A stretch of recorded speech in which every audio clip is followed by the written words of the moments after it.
ಮಾವ ಬನ್ನಿ ಊಟ ಮಾಡೋಣ. ಬೇಡ ಸುಬ್ಬು, ನಾನು ಉಪವಾಸ ಮಾಡ್ತಾ ಇದ್ದೀನಿ. ಮಾವ ಹೊಟ್ಟೆ ಹಸ್ಕೊಂಡಿದ್ರೆ ಆರೋಗ್ಯ ಹಾಳಾಗುತ್ತೆ, ಬನ್ನಿ ಊಟ ಮಾಡೋಣ. ಹೊಟ್ಟೆ ಹಸ್ಕೊಂಡು ಯಾರಾಗತ್ತೆ ಹೇಳಿದ್ರು? ಉಪವಾಸ ಅಂದ್ರೆ ಊಟ ಮಾಡದೇ ಇರೋದೇ ತಾನೆ, ಅಂದ್ಮೇಲೆ ಹೊಟ್ಟೆ ಹಸ್ಕೊಂಡಿದ್ದೀರಲ್ವಾ? ಈ ಹಸಿವು, ದಣಿವು, ಆಯಾಸ, ಸುಸ್ತು, ಕಷ್ಟ ಇದೆಲ್ಲ ಮನುಷ್ಯರಿಗೆ ಮಾತ್ರ. ಪ್ರಿಯ ಹಸ್ಬೆಂಡ್, ತಾವು ಮನುಷ್ಯರು ಅಥವಾ?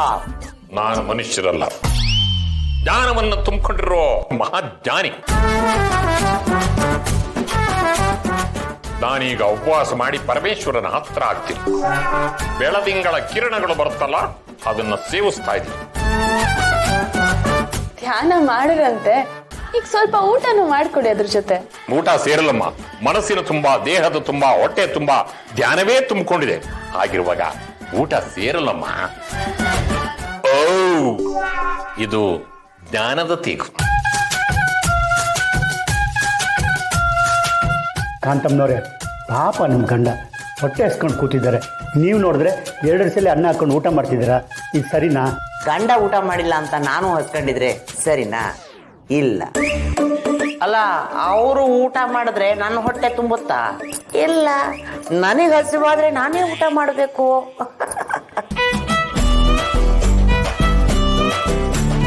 ಅಲ್ಲ ಅನಂತ ಸೇನ ಪದ್ಮನಾಭ, ಈ ಪ್ರೀತಿ, ಪ್ರೇಮ, ಪ್ರಣಯ ಇವೆಲ್ಲ ಮಾತಾಡಕ್ ಚಂದ ಅಷ್ಟೇ. ಅದನ್ನೇನಾದ್ರೂ ಬೇರೆ ತರದಲ್ಲಿ ಹೇಳಕ್ ಹೋದ್ರೆ ಬೇಡ ಬಿಡಿ, ಎಡವಟ್ಟಾಗತ್ತೆ.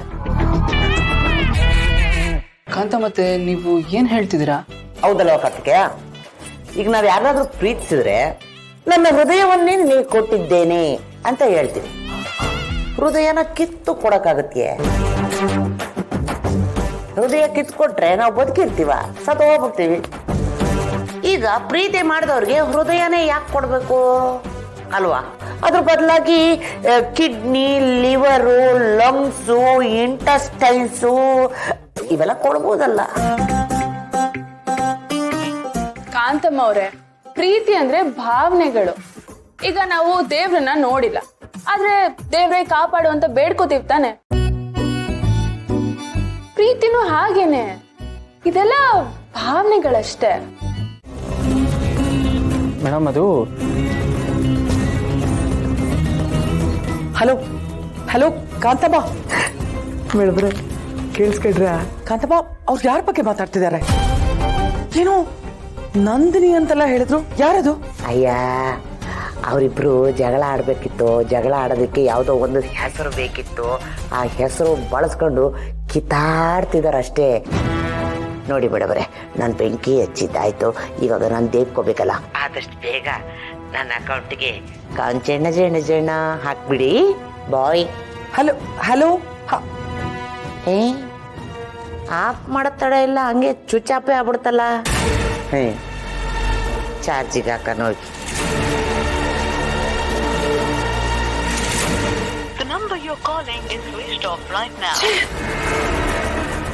ಏನಿದು? ಇವರಿಬ್ರು ನಂದಿನಿ ಬಗ್ಗೆ ಮಾತಾಡ್ತಿದ್ದಾರೆ. ಹಾಗಾದ್ರೆ ಸುಪ್ಪುಗೆ ನಂದಿನಿ ಬಗ್ಗೆ ಗೊತ್ತಾ? ಅಥವಾ ಇವರಿಬ್ರು ಬೇರೆ ನಂದಿನಿ ಬಗ್ಗೆ ಮಾತಾಡ್ತಿದ್ರ? ಅಂತೂ ಅರ್ಥ ಆಗ್ತಿಲ್ವಲ್ಲ, ಏನ್ ಮಾತಾಡ್ತಿರ್ಬೋದು? ಇರ್ಲಿ, ಮೊದಲು ಮಾಡಿ ಮದುವೆ ಆಗ್ಲಿ, ಅದಾದ್ಮೇಲೆ ಇವ್ರನ್ನ ಎಲ್ರೂ ವಿಚಾರಿಸ್ಕೊತೀನಿ. ಇವಳು ಫೋನ್ ಬೇರೆ ಆಫಲ್ಲಿದೆ. ಮೇಡಮ್, ನೀವು ಯಾವ ನಂದಿನಿ ಬಗ್ಗೆ ಮಾತಾಡ್ತಾ ಇದ್ದೀರಾ? ಅದೇ ನಂದಿನಿ, ಆ ಡಬ್ಬದ ಮೇಲೆ ನಂದಿನಿ ಅಂತ ಬರ್ದಿತ್ತು ನೋಡು. ಅದೇ ಆ ಡಬ್ಬ ತಗೊಂಡ್ಬಂದು ನೀನ್ ನನಗೆ ಅವಲಕ್ಕಿ ತಿನ್ಸ್ದಿಯಲ್ಲ, ಆ ಡಬ್ಬದ ಮೇಲೆ ನಂದಿನಿ ಅಂತ ಬರ್ದಿತ್ತು. ಆ ನಂದಿನಿ ಬಗ್ಗೆ ಮಾತಾಡ್ತಿದ್ದೀನಿ. ಯಾರದು? ಮೇಡಮ್, ನೀವು ಸುಮ್ಮನೆ ಏನೇನೋ ಮಾತಾಡಬೇಡಿ. ನಿಮ್ಮ ಮನಸ್ಸು ಸರಿ ಇಲ್ಲ, ಕೋಪದಲ್ಲಿ ತುಂಬ ಏನೇನೋ ಮಾತಾಡ್ತಾ ಇದ್ದೀರಾ. ಮಲ್ಕೊಳ್ಳಿ ಮೇಡಮ್, ನೀವು ಕೂಲಾಗಿದ್ದಾಗ ಮಾತಾಡೋಣ.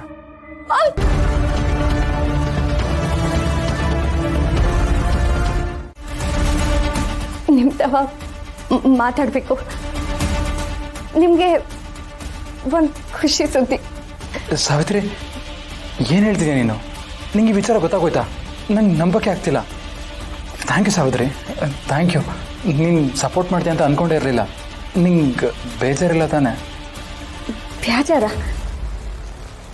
ಯಾಕಾಗಬೇಕು? ಇದೆಲ್ಲ ಆಗಿದ್ದು ನಮ್ಮ ಪಿರುತಿಯಿಂದ. ಈ ವಿಷಯಕ್ಕೆ ನಾನು ಬೇಜಾರು ಪಟ್ಕೊಂಡ್ರೆ ನಮ್ಮ ಪಿರುತಿಗೆ ಬೆಲೆ ಕೊಟ್ಟಂಗಾಯ್ತದ? ಅದು ಅಲ್ಲದೆ ಇದೆಲ್ಲ ಅತ್ಯಾವ ರಿಚೆ. ಅವನು ಏನೇ ಕೊಟ್ಟರು ನಾವು ಅದನ್ನು ಖುಷಿಯಿಂದ ಸ್ವೀಕರಿಸ್ಬೇಕು. ಅತ್ತೆಯ ನಿಜ ಸಾವಿತ್ರಿ, ನಿಜ. ನಿನ್ನ ಪ್ರೀತಿ ಇಷ್ಟು ದೊಡ್ಡದು ಅಂತ ನಂಗೆ ಗೊತ್ತಿರಲಿಲ್ಲ. You are really great Savitri. ನಿನ್ನ ಮನಸ್ಸನ್ನ ಬದಲಾಯಿಸ್ಕೊಂಡು ನನಗೋಸ್ಕರ ಇಷ್ಟೊಂದು ದೊಡ್ಡ ತ್ಯಾಗ ಮಾಡಿದ್ದಕ್ಕೆ ಥ್ಯಾಂಕ್ ಯು ಸಾವಿತ್ರಿ.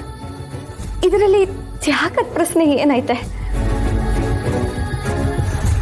ನನ್ನ ಜೀವನನೇ ನಿಮಗೋಸ್ಕರ ಮುಡಿಪಾಗಿಟ್ಟಿವ್ನಿ. ಇವಾಗ ಏನೇ ಇದ್ರು ದೊಡ್ಡವ್ರನ್ನ ಒಪ್ಪಿಸಿ ಮುಂದೆ ಆಗೋ ಕಾರ್ಯದ ಬಗ್ಗೆ ಯೋಚನೆ ಮಾಡಬೇಕು. ಏನೋ ದೊಡ್ಡವ್ರನ್ನ ಒಪ್ಸೋದಾ? ಎಲ್ಲ ಒಪ್ಕೊಂಡಾಗಿದೆ ಸಾವಿತ್ರಿ. ಮಾವ ಒಪ್ಕೊಂಡಿದ್ದಾರೆ, ಮಾಮ ಒಪ್ಕೊಂಡಿದ್ದಾರೆ, ನಾನು ಒಪ್ಕೊಂಡಿದ್ದೀನಿ. ಮತ್ತಿನೇನು ಚಿಂತೆ? ಏನು ಹೇಳ್ತೇವ್ರಿ? ಒಪ್ಕೊಂಡವ್ರೆ ಅಂದರೆ ಈ ವಿಷಯನ ಯಜಮಾನ್ರತ್ತವ ಅಮ್ಮವ್ರಿಗೆ ಈ ವಿಷಯನ ಹೇಳ್ಬಿಟ್ರ?